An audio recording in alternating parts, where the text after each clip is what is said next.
Are you ready? Welcome to the Think Millions Podcast, a channel where you get an unfiltered, raw, and authentic conversation about the challenges of being an entrepreneur and tips and tricks on how you can scale your business to the next level. If you are looking to scale your business, then you're in the right place. Introducing our host, Alexa D'Agostino. Welcome to today's episode of Think Millions. Today's a very special guest, and I'm very excited about it because it is somebody that I've known since they were 4. And no, I did not know that we would end up becoming business partners, that he'd be on my podcast, but I'm so excited to have him on today because he is special, because he embodies innovation, versatility, and the relentless drive for success. Today, we're going to talk about how a beekeeper is currently running a $100 million private equity fund. Yes, you heard that right. He is a beekeeper, and he is also the principal of a very large private equity fund called CVP, Champion Venture Partners. He's also the chief maverick at Champion Management Co., where he leads investment strategies and helps and guides startups and established businesses towards substantial growth. He also was a leader behind one of the largest accelerator programs and venture capitalist programs in the world, where he helped a diverse portfolio of 40 companies in the sports tech space. But beyond his professional success and entrepreneur success, you might actually know him from his former NFL player days, where he played for multiple different professional teams. And he has such a great story that's nothing short of inspiring, that we will discuss in a few minutes. But welcome, Kyle, and thank you for coming on the podcast today. Yeah, thank you for all that. So the brief version, I don't know if there is a brief version, but in short, I was a college walk-on, earned a scholarship, transferred, undrafted free agent, came out the year of the lockout in 2011, got injured during the lockout. So then I hurt my back in a car accident. I couldn't even walk, couldn't even work out for teams, moved down to Miami, got a job at a bouncer at a club. I worked all night. I would work till 4 a.m., go home, eat breakfast, and go work out every day, rehab therapy for a year. Got a workout for some NFL teams through the NFL regional combines, which they don't have anymore. And, got healthy, got bigger, stronger, faster, ended up signing with the Arizona Cardinals, and then spent 4 years going Cardinals, New England Patriots, Cleveland Browns, Oakland Raiders. So there's a lot in between there, but that is the short version. So walk on, earned a scholarship, undrafted free agent, had no chance of making the NFL. I worked my way to getting there and ended up signing four contracts. So that's What I love about your story is success isn't handed to you. It's chased down with grit, determination, and kind of a touch of obsession. You were obsessed with the NFL. You were obsessed with getting there, and nothing was going to stop you, which was that determination and grit. And to me, the relentless pursuit, meaning showing up when you're tired, pushing harder when it gets tough, and refusing to quit until your goals are your reality. You have to stay hungry, and it's worth it. Look, you made it to the NFL, but it's hard. And ironically, now you're in venture capitalist, which as an entrepreneur is honestly just as hard too. This isn't an easy journey either. So talk about that transition from NFL professional player to now venture capitalist. So it's interesting. One thing, there was a stop in between NFL and venture capitalists. I was a VP of sales for a company. And what I've realized is sales and business and everything that I had done getting up into the corporate world, it was the same thing. So when I was a college player, when I was a high school player, I'm selling myself and my skills and my talents to college coaches to be recruited. It's sales. Same thing in college. I'm trying to get film, reaching out to coaches, NFL coaches. You're trying to get scouted. You're essentially selling yourself and your skills. And the better you are, obviously, the better the results will be on the other end. And so then you're trying out for teams, trying to make it. You're constantly selling yourself, trying to improving yourself, betting on yourself. And it's the same thing in business. And that's what I learned when I transitioned from athlete to being in sales and with a company. Helped grow that company significantly, and then got recruited away by Fortune 30 company to start and run their venture capital program. So, and it's the same thing in VC or investing or private equity. It's really the same mindset. The most successful people to me, they bet on themselves. They invest in themselves, whether you're on the private equity VC side or you're a founder or a startup. You need to invest in yourself, bet on yourself, go all in on yourself and what you believe in. And then you got to work like hell, work your ass off the whole time. And And the third thing I would say is and I was just on a panel this week, and you got to surround yourself with the right people, the right mentors, the right people you want to look up to. That old adage, you're the average of the five people you surround yourself with. Well, when I was training to go to the NFL, I went and moved to Miami, put at risk everything. I had no money, I had no anything. I got a job, and I went to go train where all the NFL players train. Right, that's what was going to put me in the best position to be successful. When I got a job, I learned, I watched endless podcasts, videos, YouTube, you name it, on how to sell. There's a philosophy, mentality behind selling. Same thing when I got into this world of VC. I surround yourself with like-minded people, or people who are 2, 3, 4, 5, 6, 7 steps ahead of you, and that are already where you want to go. And that's really been kind of the same theme, whether it's in sports, whether it's in sales, whether it's in private equity, venture capital. It's the same theme across the board. Yeah, I mean, the thing that I love about you, Kyle, is a couple things. One, as I mentioned, the relentlessness, but really two other things that I think are really important. One, you just said that you've always betted on yourself, and not in a cocky way. It's more in a way that you feel confident that you will do what you need to do to get to where you need to go. But then the second thing is you've always surrounded yourself with the right people. And I think that the journey that you've had is very inspiring, going from the NFL to leading the charge at Fortune 100 company, venture partner, to now being a venture partner in CBP. You've shown the relentless drive to excel at everything you take on. And it's clear that along the way that you've made bold moves, you bet on yourself, and you surrounded yourself with the right people to fuel that success. And so to me, investing isn't just about numbers on a sheet. It's about seeing potential where you might see risk, but finding the right teams and the right ideas and aligning that vision that have the power to reshape industries. And that's what you're doing. Yes. And it takes a unique mindset to navigate this space, blending intuition and strategy and deep understanding of what it takes to be successful. And you post a lot about that. You post a lot about what it actually takes. Yep. So my next question is, as the chief maverick and principals at CBP, you take a lot on to look and source deals and helping CBP understand the investment opportunities for the fund. So can you walk us through your investment philosophy and what you look for when evaluating startups? And the reason why I asked this question after the bet on yourself is one day you and I had a conversation and you told me that you will take a chance on people that bet on themselves. And I want you to expand on that.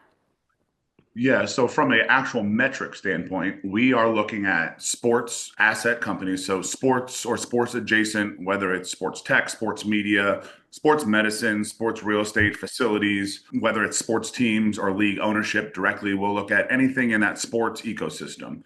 From a company standpoint, we like to see cash flow positive, growth stage, revenue generating profitable companies that would check all the boxes. Sometimes based on certain teams, people on the team, certain technologies, certain situations, we'll adjust those metrics if the right opportunity presents itself. And our company, our fund, Champion Venture Partners, we want to take everything from 5 to 10% of the company. We could be passive. We don't mind leading rounds. We don't mind taking board seats. We don't mind taking full control of a company. We will do everything. We will also build our own companies in-house if we see fit. So we pretty much have a solid range of stuff we're looking at, because how our fund is structured, we have different verticals inside of our fund. So we have a hold co up top, and then we have an interval fund, we have a management co, we have a 220 fund. So each vertical in our fund has different investment criteria. So we look at a very wide range of opportunities. But at the end of the day, our whole team, our interval fund team, the hold co team, the people is a big part of who we invest in. The management team, the leadership team, their drive, their passion for what they do, their belief in what they do, that matters a lot. And the same thing echoes with the most successful people in the world we see today, the Warren Buffetts, the Elon Musk, the Jeff Bezos.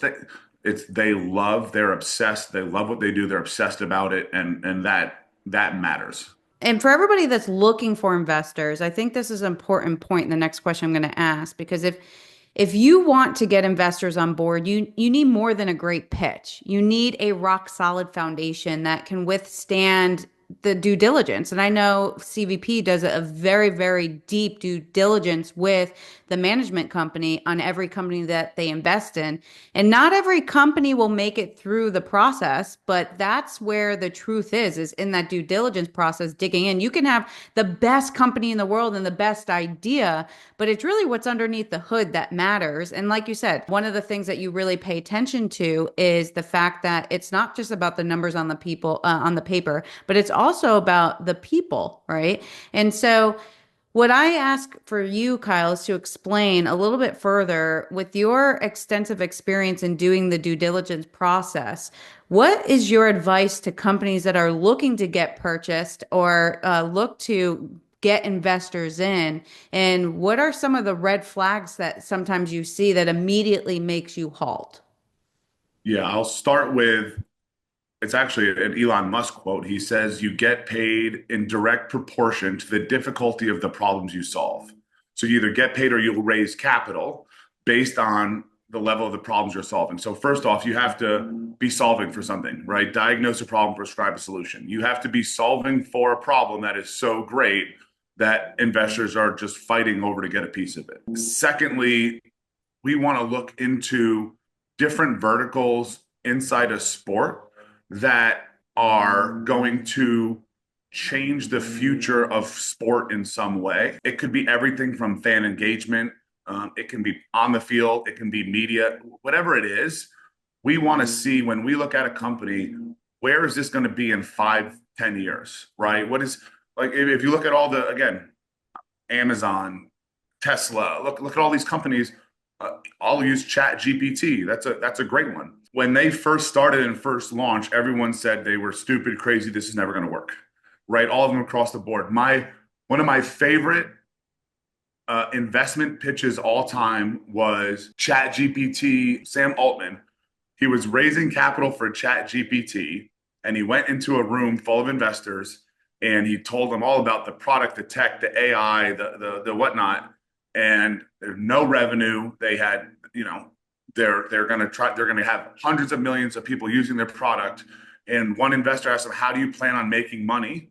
And he said, when we build the product and we build the AI and we teach the AI, we're then going to ask the AI how to generate revenue, and it's going to tell us.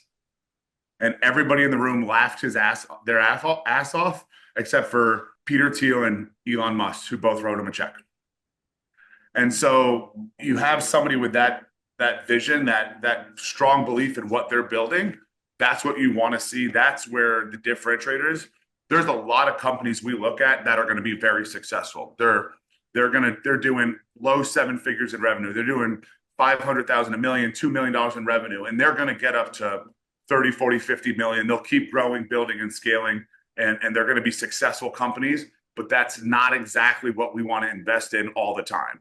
It's nice to have one or two of those solid, good growth, consistent growth, good market. But we also, part of what we do, part of what private equity and all these venture funds, they also want to be looking at what is going to be the next big thing. We want to take a company that's doing 1 to 2 million in revenue and turn them into a 500 million to $1 billion company. How do you do that? And can this product company leadership team do that? Is the technology there? Is the forward thinking there? Is the belief in what they're doing there? It's going to change and impact the world. If so, then we're really going to dive in a little bit further.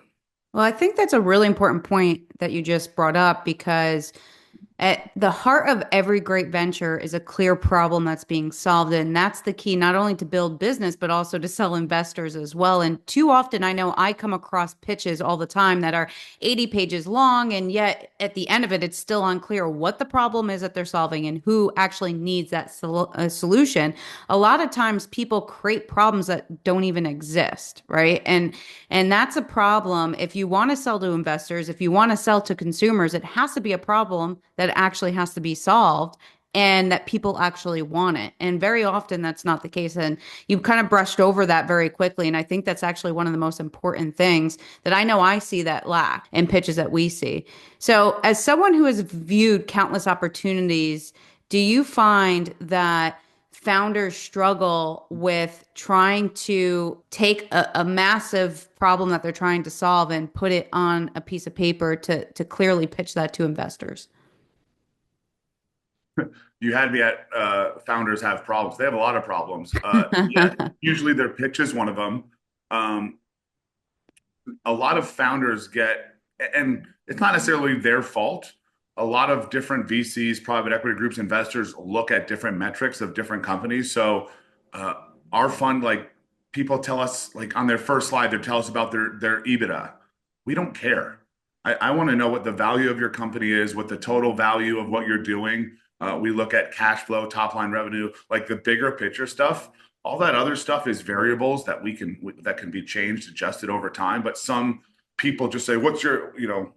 There's memes and quotes out there. You had me at EBITDA.